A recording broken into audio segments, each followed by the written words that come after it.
ಎಲ್ಲರಿಗೂ ವಂದನೆಗಳು. ಪರಮ ಪೂಜ್ಯ ಸಿದ್ದರಾಮ ಪುಣ್ಯಾರಾಧನೆ ಪ್ರಯುಕ್ತ ಆಯೋಜಿಸಿರುವ ಈ ಕಾರ್ಯಕ್ರಮಕ್ಕೆ ಗುರುಗಳೇ ತಾವು ಆಮಂತ್ರಿಸಿದೆ, ತಮಗೆ ವಂದನೆಗಳು. ಪ್ರವಚನ ನೀಡುತ್ತಿರುವ ಗುರುಗಳಿಗೆ ವಂದನೆಗಳು. ಸದಾನಂದ ಪಾಟೀಲ್ ಅವರು ಒಂದು ಸಾಧಕಿಯರು ಅಂತ ಬುಕ್ ಬರ್ತಾರೆ. ಅದ್ರ ಬಗ್ಗೆ ನಂದು ವಿಷಯ ಬರೆದಿದ್ದಾರೆ.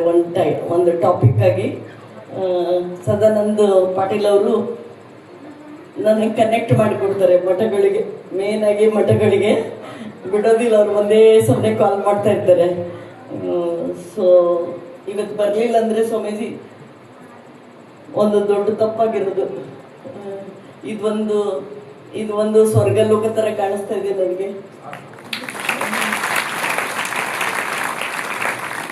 ನಾನು ಜಗತ್ತು ತುಂಬ ಓಡಾಡಿದ್ದೀನಿ ಸ್ವಾಮೀಜಿ. ಇಷ್ಟು ಚಿಕ್ಕ ಊರಲ್ಲಿ ಇಷ್ಟು ಬ್ಯೂಟಿಫುಲ್ ಆಗಿ ಕಾರ್ಯಕ್ರಮ ಆಯೋಜಿಸೋದು ದೊಡ್ಡ ಕೆಲಸ. ಮತ್ತೆ ಇಷ್ಟೆಲ್ಲ ಮಂದಿಗೆಲ್ಲ ತಾವು ತಯಾರು ಮಾಡ್ತಾ ಇದ್ದೀರಲ್ಲ, ಇದು ಭಾರಿ ಅವ್ರದ್ದು ಪುಣ್ಯ.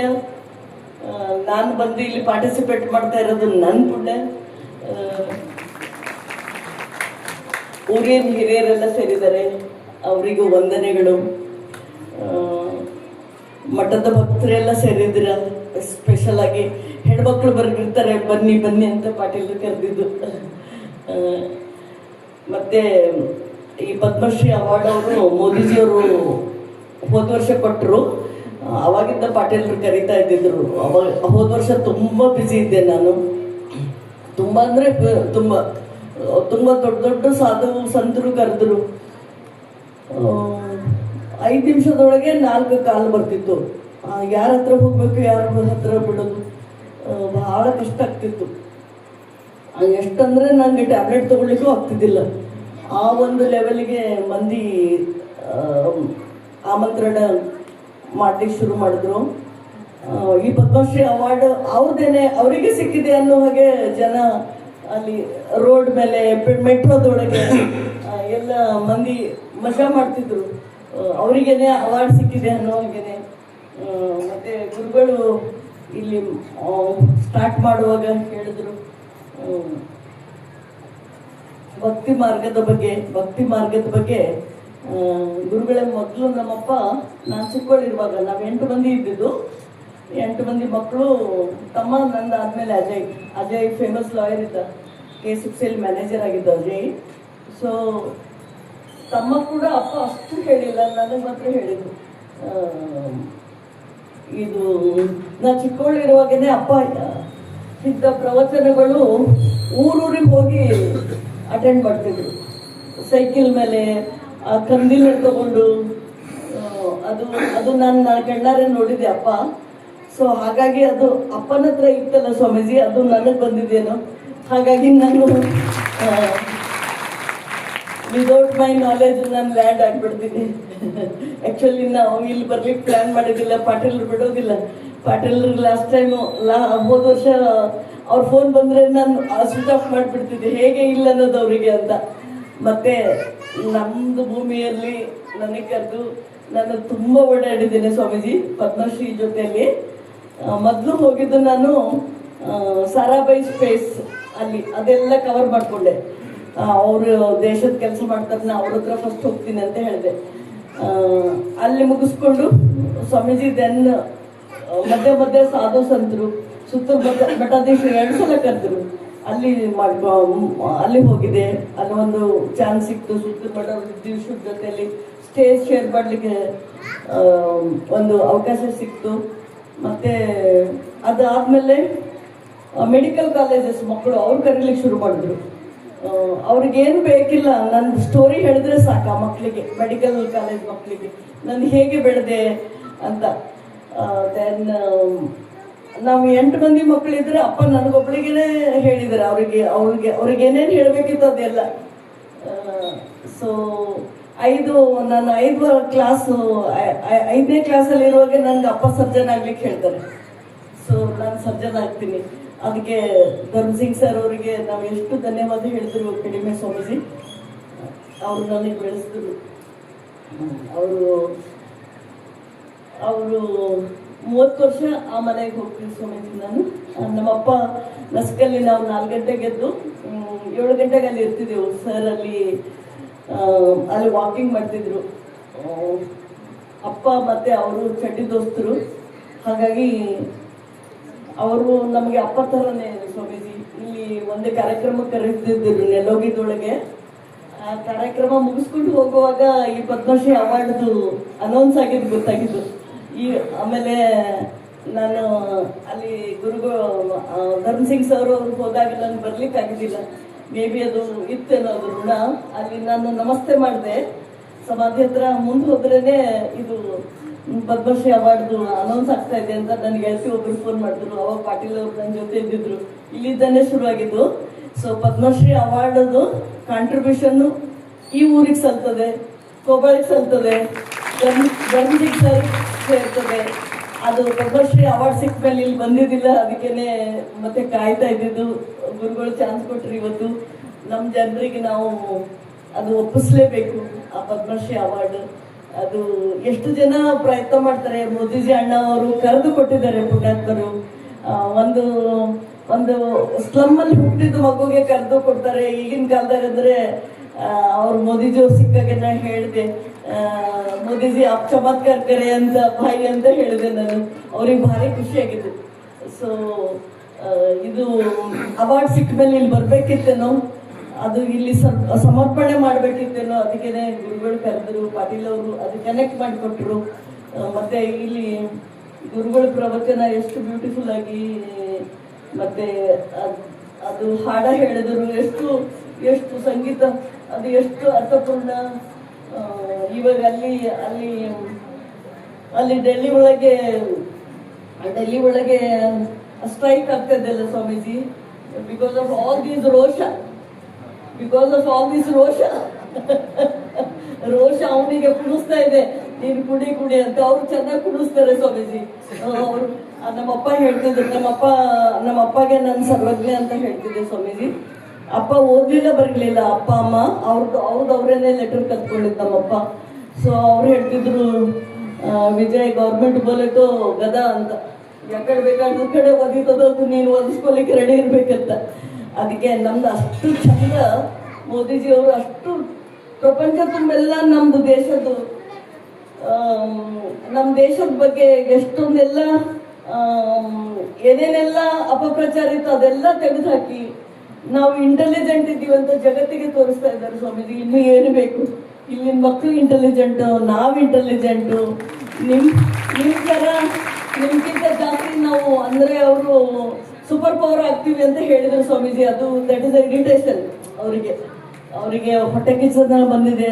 ನಾವು ಸೂಪರ್ ಪವರ್ ಆಗೋಣ. ಅವಾಗ ಮಕ್ಕಳೆಲ್ಲ ಕುಂತಲ್ಲೇನೆ ಪಗಾರ ಬರ್ತದೆ. 10 ಲಕ್ಷ ಪಗಾರ ಬರ್ತದೆ ನಾವು ಸೂಪರ್ ಪವರ್ ಆದ್ರೆ. ನಾವು ನಂಬರ್ 1 ಆಗ್ಬೇಕು. ಈಗ ಮೋದಿಜಿ ಸರ್ ನಂಬರ್ 3 ತಂದರೆ, ನಂಬರ್ 3 ಇಂದ 1 ಆಗ್ಲಿಕ್ಕೆ ಬಹಳ ಹೊತ್ತು ಹಿಡಿಯೋದಿಲ್ಲ. ಇವೆಲ್ಲ ಚಿಕ್ಕ ಹುಡುಗರೆಲ್ಲ ಆ ಥರ ಅಪಪ್ರಚಾರ ಮಾಡ್ತಾ ಇದ್ದಾರೆ. ನಮ್ಮದೇ ದೇಶದ ಉಂಡು, ನಮ್ಮದೇ ತಿಂದು, ನಮ್ಮದೇ ಗಾಳಿ ಕುಡಿದು ಇಲ್ಲೇ ಇದ್ದು ಈ ಥರ ಮಾಡಬಾರ್ದು. ನಾವು ಇಲ್ಲೆಲ್ಲ ಇಷ್ಟೊಂದು ಸತ್ಸಂಗದೊಳಗೆ ಸ್ವಾಮೀಜಿಯವರೇ ತಾವೆಲ್ಲ ಹೇಳಿಕೊಡ್ತೀರಿ. ಇದಕ್ಕಿಂತ ಮತ್ತೇನು ಬೇಕು?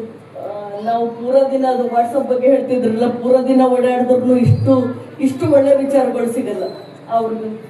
ಅವ್ರು ಸ್ಟಾನ್ಫರ್ಡ್ ಯೂನಿವರ್ಸಿಟಿಗೆ ಹೋಗ್ಲಿಕ್ಕೆ, ಕೇಂಬ್ರಿಡ್ಜ್ಗೆ ಹೋಗ್ಲಿಕ್ಕೆ, ಇದು ಇಲ್ಲೇನು ಹೇಳಿಕೊಡ್ತಾ ಇದ್ದಾರಲ್ಲ ಈ ಸತ್ಸಂಗ, ಇದು ಎಲ್ಲಿ ಕೂಡ ಜಗತ್ತಿಗೆ ಸಿಗೋದಿಲ್ಲ. ಮೋದಿಜಿ ಸರ್ ಅವರು ತುಂಬಾ ಹೇಳ್ತಾರೆ ಭಕ್ತಿ ಮಾರ್ಗ ಬಗ್ಗೆ. ಭಕ್ತಿ ಮಾರ್ಗ ಅಂದ್ರೆ ಏನು ಅಂತ ತಿಳ್ಕೋಬೇಕಾದ್ರೆ ನಾವು ಮೋದಿಜಿ ಸರ್ ಬಗ್ಗೆ ತಿಳ್ಕೊಳ್ಬೇಕು. ನಾನು ಈಗ ಗಾಡಿಯಲ್ಲಿ ಬರುವಾಗ ಸ್ವಾಮೀಜಿ ತಾವು ಗಾಡಿ ಕಳಿಸಿರಿ, ನಾನು ಹೇಳ್ತಾ ಇದ್ದೆ ಮೋದಿಜಿ ಸರ್ ಅವರು ಅವ್ರ ತವರೂರಿಗೆ ಹೋಗ್ತಾರೆ, ಅದೇ ತರ ನಾನು ನಮ್ಮ ತವರೂರಿಗೆ ಬರ್ತಾ ಇದ್ದೀನಿ. ನೀವು ಎಲ್ಲರ ಜಗತ್ತೊಳಗೆ ಹೋಗ್ರಿ, ಜಗತ್ತಲ್ಲಿ ನೀವು ಎಲ್ಲಿ ಬೇಕಾದ್ರೂ ಹೋಗ್ರಿ, ನಿಮ್ಮ ಮನೆಗೆ ಮಾತ್ರ ಬರಲೇಬೇಕು. ಅದೇ ಧರ್ಮ, ಮತ್ತು ಅದು ಬಿಟ್ಟು ಬೇರೆ ಧರ್ಮ ಇಲ್ಲ. ನಿಮ್ಮ ದರ್ಶನ ಆಯಿತು, ಗುರುಗಳ ದರ್ಶನ ಆಯಿತು. ಇದು ಒಂದು ನನ್ ಬರಲಿಲ್ಲ ಅಂತಂದ್ರೆ, ತಪ್ಪಿಸ್ಕೊಂಡಿದ್ದಂದ್ರೆ ಪಾಟೀಲ್ರೆ ದೊಡ್ಡ ತಪ್ಪಾಗ್ತಿತ್ತು.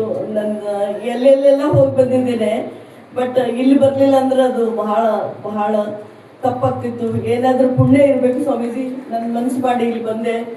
ಯಾಕಂದರೆ ನನಗೇನು 8 ದಿನ ಫ್ರೀ ಆಗಿದ್ದೀನಿ ಅಂತ ಅವ್ರಿಗೆ ಮಾತು ಕೊಟ್ಟಿದ್ದೆ. ಹಾಗಾಗಿ ಇಲ್ಲಿ ಬರ್ಲಿಕ್ಕೆ ಲೆಕ್ಕ ಹಾಕ್ತಾ ಇದ್ದೆ. ಮತ್ತೆ ಪಟ್ಟಂತ ಟಿಕೆಟ್ ತಗೊಂಡು ಬಿಡ್ತೀನಿ ನಾನು. ಟಿಕೆಟ್ ತಗೊಂಡಂದ್ರೆ ಅಲ್ಲಿ ಹೋಗ್ಬೇಕು ಅಂತ ಅರ್ಥ. ಅದು ಮತ್ತೆ ಮತ್ತೆ ಮತ್ತೆ ಎದ್ದು ಎದ್ದು ಎದ್ದು ನೋಡ್ತಾ ಇರ್ತೀನಿ, ಅಲ್ಲೆಲ್ಲ ಹೋಗ್ಲಿಕ್ಕಿದೆ ಅಂತ. ಇದು ಒಂದು ಸ್ವರ್ಗ ಲೋಕ ಥರ ಕಾಣಿಸ್ತಾ ಇದೆ ಸ್ವಾಮೀಜಿ. ನನಗೆ ಅವಾರ್ಡ್ ಕೊಟ್ಟರಲ್ಲ ಮೇಡಮ್ ಮುರ್ಮು ಅವರು, ಇದೇ ಥರನೇ ಇತ್ತು ಜಾಗ. ಮೇಡಮ್ ದರ್ಬಾರ್ ಇದೇ ಥರ ಇತ್ತು. ಇವತ್ತು ಸ್ವಾಮೀಜಿಯವರು ಇಷ್ಟು ಬ್ಯೂಟಿಫುಲ್ ಆಗಿ ಸನ್ಮಾನ ಮಾಡಿದ್ರು, ಇದೇ ಥರನೇ ಅದು. ಸೊ ಸ್ವಾಮೀಜಿಯವರೇ, ತಮಗೆ ಎಷ್ಟು ಧನ್ಯವಾದಗಳು ಹೇಳಿದ್ರೆ ಕಡಿಮೆ. ಈ ಊರಿನ ಜನರಿಗೆ ನನಗೆ ಫೇಮಸ್ ಮಾಡಿದವರು ಅಂದರೆ ಧರ್ಮಸಿಂಗ್ ಸರ್ ಅವರು. ನಾ ಚಿಕ್ಕವಳಿರುವಾಗ 8 ಮಂದಿ ನಮಗೆ ಕೆಲಸ ಕೊಡಿಸಿದ್ದಾರೆ ಅವರು. ಒಂದು ದಿವಸ ಕೂಡ ಸರ್ ನಮಗೆ ಇದು ಆಗೋದಿಲ್ಲ, ನೀವು ಹೊರಗೆ ಹೋಗ್ರಿ ಅಂತ ಹೇಳಿಲ್ಲ. ಅಷ್ಟು ಧರ್ಮದ ಭೂಮಿ ಇದು. ಅಷ್ಟು ಗ್ರೇಟ್ ಹೀರೋ ಅವರು ಆಳಿದ ಭೂಮಿ ಇದು. ಈಗ ಅವ್ರ ಮಗ ಆಳ್ತಾ ಇದ್ದಾರೆ.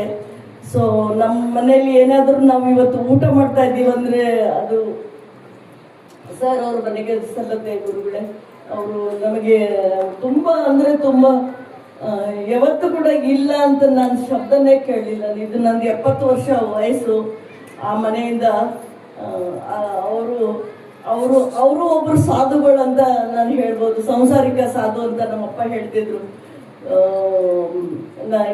ಈ ಊರಿಗೆ ನನ್ನ ಪದ್ಮಶ್ರೀ ಸಮರ್ಪಣೆ ಮಾಡ್ತೀನಿ. ತಮಗೆಲ್ಲರಿಗೂ ವಂದನೆಗಳು. ಗುರುಗಳೇ, ವಂದನೆಗಳು ತಮಗೆ. ಈ ಒಂದು ಸತ್ಸಂಗ ನನಗೆ ಬೆಳಗ್ಗೆಯಿಂದ ಅದು ಆ ಹುಡುಗ ಸ್ಟ್ರೈಕ್ ಮಾಡೋದೆಲ್ಲ ನೋಡಿ ತುಂಬ ಬೇಜಾರಾಗಿತ್ತು. ಇಷ್ಟು ಒಂದು ಎಂದೂ ಸಿಗಲಾರದ ಪ್ರೈಮ್ ಮಿನಿಸ್ಟರ್ ನಮಗೆ ಸಿಕ್ಕಿದ್ದಾರೆ. ಅಂಥವ್ರಿಗೆ ಕಾಡುವ ಜನರಿಗೆ ನೋಡಿ ನಂಗೆ ಬೇಜಾರಾಗಿತ್ತು. ಎಲ್ಲ ಹೋಯ್ತು ಸ್ವಾಮೀಜಿ ಈ ಸತ್ಸಂಗದಿಂದ. ನಾನು ನಾರ್ಮಲ್ ಆಗಿ ಗುಲ್ಬರ್ಗ ಅಲ್ಲಿ ನಾಳೆಗೆ ರಾಯಚೂರಲ್ಲಿ ಡಾಕ್ಟರ್ಸ್ ಕರ್ತಾರೆ. ಅದು IMA ಅಂತ ಇರ್ತದೆ, ಡಾಕ್ಟರ್ ಅಸೋಸಿಯೇಷನ್. ಅದು ಮುಗಿಸ್ಕೊಂಡು ಬೆಂಗಳೂರಿಗೆ ಹೋಗ್ತೀನಿ. ತಮಗೆಲ್ಲ ನೋಡಿ ಭಾರಿ ಖುಷಿ ಆಯಿತು. ಇಷ್ಟು ಮಂದಿ ಇಷ್ಟು ಖುಷಿಯಾಗಿ ಎಲ್ಲ ಬಿಟ್ಟು ಇಲ್ಲಿ ಬರ್ತಿರಲ್ಲ, ಅದೇ ಒಂದು ದೊಡ್ಡದು ವಿಷಯ. ಇಲ್ಲಿ ಹೋದ್ರೆ ಬೆಂಗಳೂರಲ್ಲಿ ಓಡೋದೆಲ್ಲ ನೋಡಿದ್ರೆ ಯಾಕೆ ಓಡ್ತಾರೆ ಅಂತ ನಾನು ಅನ್ನಿಸ್ಕೊಳ್ತೀನಿ. ನಾನು 50 ವರ್ಷದ ಹಿಂದೆ ಹೋಗಿದ್ದೆ ಬೆಂಗಳೂರಿಗೆ. ಸೊ ಆ ಥರ ಇರಲಿಲ್ಲ. ಇವಾಗೆಲ್ಲ ಚೇಂಜ್ ಆಗಿದೆ, ಪರಿಸ್ಥಿತಿ ಜೊತೆಯಲ್ಲಿ ಎಲ್ಲ ಚೇಂಜ್ ಆಗ್ತದೆ. ಬಟ್ ನೀವು ಇಷ್ಟು ಒಳ್ಳೆ ಭೂಮಿಯಲ್ಲಿದ್ದೀರಲ್ಲ, ಗಾಳಿ ಬರ್ತದೆ, ಇಲ್ಲಿ ಬೆಳಕು ಬರ್ತದೆ. ಇಷ್ಟು ದೊಡ್ಡ ಮಠ ಇದೆ ಅಂತ ನಾನು ನೆನೆಸ್ಕೊಳ್ಳಿಲ್ಲ. ಇಷ್ಟು ಬ್ಯೂಟಿಫುಲ್ ಆಗಿ ಮಠ ಇದೆ. ಇಷ್ಟು ಒಳ್ಳೆ ಸಾಧು ಸಿಕ್ಕರವ್ರು ನಮ್ಮೂರವ್ರು ಅಂತ ಮತ್ತೆ ಅದು ನನಗೆ ಗೊತ್ತಿರಲಿಲ್ಲ. ಸೊ ನಾವು ಓಡಾಡಿದ್ರೆ ಅದು ಗೊತ್ತಾಗ್ತದೆ. ಓಡಾಡ್ಬೇಕು. ಸಾಧು ಒಂದ್ ಕಡೆ ಇರಬಾರ್ದು ಅಂತ ಹೇಳ್ತಾರಲ್ಲ, ಅದು ನೆನೆಸ್ಕೊಳ್ತೀನಿ ನಾನು. ಸುಸ್ತಾದ್ರೆ ಮೋದಿಜಿಯವ್ರಿಗೆ ನೆನೆಸ್ಕೊತೀನಿ. ಮೋದಿಜಿಯವ್ರು 75 ವರ್ಷ ಅದ, ಅವ್ರು ಎಲ್ಲ ಕಡೆ ಓಡಾಡ್ತಾರೆ. ನಾನು ಓಡಾಡಬೇಕು, ನನ್ನ ಮಂದಿ ಜೊತೆಯಲ್ಲಿ ನನ್ನ ಸ್ಟೋರಿ ಹೇಳಬೇಕು ಅಂತ. ನನ್ನ ಸ್ಟೋರಿ ಶಾರ್ಟ್ ಆಗಿ ಹೇಳ್ಬೇಕಂದ್ರೆ, ನಾವು 8 ಜನ ಮಕ್ಕಳು. ಅಪ್ಪ ಫ್ರೀಡಮ್ ಫೈಟರ್ ಆಗಿದ್ರು. ಹಾಗಾಗಿ ಅವರಿಗೆ ಊರಿಂದ ಎಲ್ಲ ದೊಡ್ಡವ್ರು ಗೊತ್ತಿದ್ದರು. ಅಮ್ಮ ಹಣ್ಣು ತರಕಾರಿ ಮಾರ್ತಿದ್ದರು ರೋಡ್ ಸೈಡು. ಅಲ್ಲಿ ಮರದ ಕೆಳಗಡೆ ನಾನು ಮತ್ತು ತಮ್ಮ ಅಮ್ಮಗೆ ಅಲ್ಲಿ ಹಣ್ಣು ತರಕಾರಿ ಮಾರಲಿಕ್ಕೆ ಸಹಾಯ ಮಾಡ್ತಿದ್ದೆವು. ತಂಗಿ ಅಮ್ಮನ ಕಡೆಯಿಂದ ಬಿಸ್ನೆಸ್ ಕಲ್ತ್ಕೊಂಡಳು. ಇವಳು ಜಾಸ್ತಿ ಓದಲಿಲ್ಲ. ಸೊ ಅವಳ ತಂಗಿ ಬಿಸ್ನೆಸ್ ಮಾಡ್ತಾಳೆ. ಇನ್ನು 5 ತಂಗಿಯರು PhD ಮಾಡಿದ್ದಾರೆ. 5 ಯೂನಿವರ್ಸಿಟಿಯಲ್ಲಿ ಕೆಲಸ ಮಾಡ್ತಾರೆ. ಮತ್ತು ಬೇರೆಯವರಿಗೆಲ್ಲ ತುಂಬ ನಮ್ಮ ಕಡೆಯಿಂದ ಎಷ್ಟಾಗ್ತೋ ಅಷ್ಟು ಸಹಾಯ ಮಾಡ್ತೀವಿ. ನಮ್ಮ ಮನೆ ಪಿಕ್ಚರ್ ಆಗಿದೆ. ತಂಗಿ ಬೆಂಗಳೂರು ಯೂನಿವರ್ಸಿಟಿಯಲ್ಲಿ ಸಮತಾ ದೇಶಪಾಂಡೆ ಅಂತ ತಂಗಿ ಆ ತಂಗಿ ಮೊನ್ನೆ ರಿಟೈರ್ ಆಗಿದ್ಲು. ಅವಳೇ ಬರೆದಿರುವ ಬುಕ್ಕು, ಅವಳು ಜೀವನ ಚರಿತ್ರೆ ಬರೆದಿದ್ದಾಳೆ. ಅದರದ್ದೇನೆ ಬುಕ್ಕು. ಆ ಬುಕ್ಕಿಂದನೇ ಆಟೋಬಯೋಗ್ರಫಿ ಸಂತಂದು ಅದರಿಂದ ಮಾತಂಗಿ ದಿವಿಟಿಗೆ ಅಂತ ನಮ್ಮ ಮನೆ ಮೇಲೆ ಚಲನಚಿತ್ರ ಆಗಿದೆ. ಆ ಚಲನಚಿತ್ರಕ್ಕೆ ಫಾಲ್ಕೆ ಅವಾರ್ಡ್ ಸಿಕ್ಕಿದೆ. ಮತ್ತು ಆ ಚಲನಚಿತ್ರಕ್ಕೆ ತುಂಬ ಡಿಮಾಂಡ್ ಇದೆ ಯೂನಿವರ್ಸಿಟಿಯಲ್ಲಿ, ಕಾಲೇಜಸಲ್ಲಿ, ಸ್ಕೂಲಲ್ಲಿ. ಅದರೊಳಗೆ ಹೈಲೈಟ್ ಆಗಿದ್ದು ಅಪ್ಪ ಅಮ್ಮನ ರೋಲು, ನನ್ನ ರೋಲು, ತಮ್ಮನ ರೋಲು, ಅದೆಲ್ಲ ಹೈಲೈಟ್ ಆಗಿದೆ ಆ ಪಿಕ್ಚರ್ ಒಳಗೆ. ಗುರುಗಳೇ, ನಾವು ಪಿಕ್ಚರ್ ತೋರಿಸೋಣ ಒಂದ್ಸಲ ಇಲ್ಲಿ ನಮ್ಮೂರಲ್ಲಿ. ಧನ್ಯವಾದಗಳು, ಎಲ್ಲರಿಗೂ ಧನ್ಯವಾದಗಳು. ತಮ್ಮ ಪ್ರವಚನ ಭಾರಿ ಪವರ್ಫುಲ್ ಇತ್ತು ಗುರುಗಳೇ. ನಾನು ತುಂಬ ಓಡಾಡ್ತೀನಿ, but very very powerful, very very powerful. ಮತ್ತೆ ನನ್ನ ತಲೆಯೆಲ್ಲ ಬರೋಬ್ಬರಿ ಆಯ್ತು. ಆ ಹುಡುಗ ಅದು ಓಡಾಟ ಮಾಡೋದು ನೋಡಿದ್ರೆ ನಂಗೆ ಭಾರಿ ಬೇಜಾರಾಗಿತ್ತು. ಅಷ್ಟೊಂದು ಅಜ್ಞಾನದಿಂದ ಪ್ರಪಂಚ ತುಂಬಿಕೊಂಡು ಕುಂತಿದೆ. ನಿಮ್ಮ ಇಲ್ಲಿ ಬಂದ ಮೇಲೆ ನಾನು ಕೂಲ್ ಆದೆ ಗುರುಗಳೇ. ಇದು ಒಂದು ಟ್ರೀಟ್ಮೆಂಟ್ ನನಗೆ. ಧನ್ಯವಾದಗಳು. ಇಲ್ಲಿವರೆಗೆ ಬಹಳ ಸುಂದರವಾಗಿ